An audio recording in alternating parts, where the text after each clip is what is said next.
একজন মানুষকে কখনো ভুলে যাওয়া যায় না, কখনোই না। মস্তিষ্কের কোষের কাজে তথ্য সংরক্ষণ করে রাখা।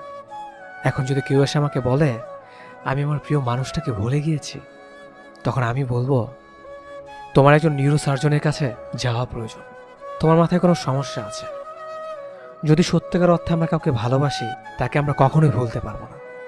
একজন মানুষকে ভুলে যাওয়ার একটি মাত্র উপায় আছে, আর সেটা হচ্ছে মৃত্যু। কারণ আমাদের মস্তিষ্ক এমনভাবে তৈরি করা হয়েছে মৃত্যুর আগ পর্যন্ত তথ্য সংরক্ষণ করে রাখতে। অতএব মৃত্যুর আগ পর্যন্ত আমাদের মস্তিষ্ক থেকে ওই মানুষটাকে মুছে ফেলা যাবে না। কোনো না কোনো অকেজো হয়ে যাওয়া কোষে সুপ্ত হয়ে থাকবেই থাকবে। শুধু সময়ের ব্যবধানে সেই মানুষটি থাকা মস্তিষ্কের কোষটি দুর্বল হয়ে যায়, অকেজো হয়ে যায়। তাই আমরা ভাবতে থাকি ভুলে গিয়েছি। একজন মানুষকে কখনোই ভুলে যাওয়া যায় না।